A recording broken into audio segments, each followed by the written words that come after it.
झगड़ा किससे शांत होगा? तुम झगड़ा करना बंद कर दो तो एक समय झगड़ा अपने आप बंद हो जाएगा। लेकिन करोगे तो पहले किया था तो आज आ रहा है और आज करेंगे तो आगे कल फिर आएगा। आज एक माई कह रही थी हमारे से कि हमारे बहू बहुत लड़ती है, बहुत गुस्सा करती है, कुछ करो। तो मैंने कहा तूने भी अपनी सास के साथ बहुत तकलीफ करी होगी।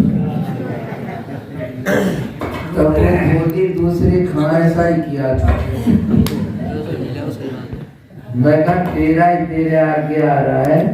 अब बोले वो अब उसका उसके आगे आएगा, नंबर लगना सबका है, लेकिन हल करना है तो एक ही उपाय है कि दुख तुम्हारे को है तो गलती तुम्हारी है, इतना समझ लो। बहू को तो अभी दुख है नहीं, अभी तो दुख सास को है। तो इस समय गलती किसकी है? सास की। सास बहू में झगड़ा हो जाए तो किसकी गलती है, कैसे पता लगाओगे? एक डॉक्टर नहीं बता देगी। बताओ, स्वेटर बुनने का काम है क्या? हाँ, बोलो कैसे पता लगाओगे? आज नहीं बताओ, तुम्हारा आपस में हो जाए तो क्या करोगे? देखो मैं बता देती न्याय में गलती किसकी है, जिसको दुख है उसकी।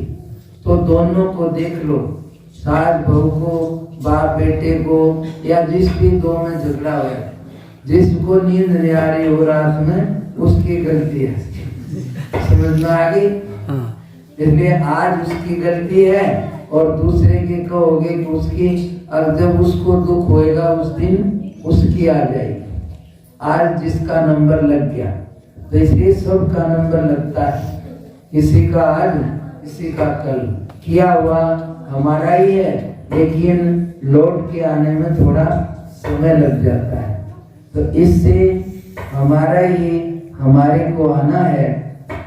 दूसरे किसी ने रास्ता बदलना है तो बाहर से जब उल्टा है ना, तो ये सोच लेना मैंने कभी किया था तो आ रहा है।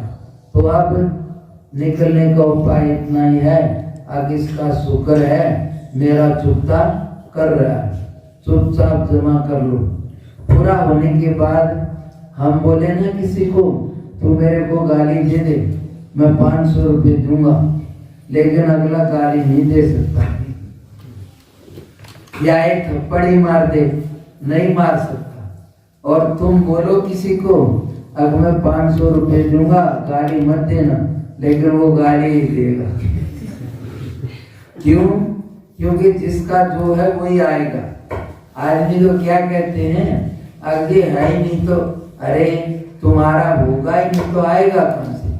इसलिए अगला वही देगा जो तुम्हारा है, दूसरा कोई दे ही नहीं सकता। लेकिन गड़बड़ कहाँ पर है? गड़बड़ है कि हमें ये नहीं मालूम कि ये हमने ही दिया था, आया है तो हमारा ही है, क्योंकि हमारा नहीं होता तो आता ही नहीं। किसी की ताकत ही नहीं है कि कोई बिना वजह या बिना किसी कर्म के किसी को सुख दुख दे दे, केवल निमित्त है। इसी निमित्त में आदमी उलझ जाते हैं। लेकिन निकलने का इतना ही है, अब भाई इसने गलत बोला है तो मैंने कभी बोला होगा, मेरा ही आया है, इतना सा समझ के चुप रह जाए, पलट के जवाब ना दे, तो एक समय की बात फिर उसको कहो ना अब गाली दे, तो अब नहीं दे सकता। क्यों? कैसेट खत्म हो गया। कैसेट में जितना भरा है ना, उतना तो चाहे मारो पीटो झगड़ा होगा। लेकिन पूरी हो गई फिर नहीं कुछ झगड़ा होने का। इसलिए जैसा पहले का भरा है वो निकलने में तो कुछ समय लगता है, लेकिन नया नहीं भरोगे तो भी पुराना कुछ समय तक आएगा, उसके बाद छुट्टी हो जाएगी। इसलिए इस मनुष्य जीवन में भगवान का थोड़ा सा भी भाव कर लिया और किसी का भी ऊंचा नीचा बोल सहन कर लिया तो इससे तुम्हारा पाप कट जाएगा और आगे के लिए नया रास्ता बन जाएगा। नया रास्ता बनाना पड़ता है और पुराना अपने आप चलता है। मतलब कि परमात्मा की तरफ भलाई का रास्ता चलने से बनता है और संसार का रास्ता आदत में सभी अपने आप बन जाता है। ये कितनी चीजें हैं, बच्चों को कोई नहीं सिखाता, सब सीख जाते हैं, लेकिन अच्छी चीजों के लिए मेहनत करके भी नहीं सीख पाते, उसके लिए थोड़ा यत्न चाहिए।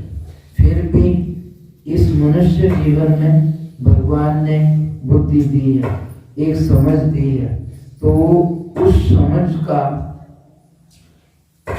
थोड़ा सा भी प्रयोग अपने सच्चे भले में करोगे तो बढ़िया कल्याण को पा जाओगे।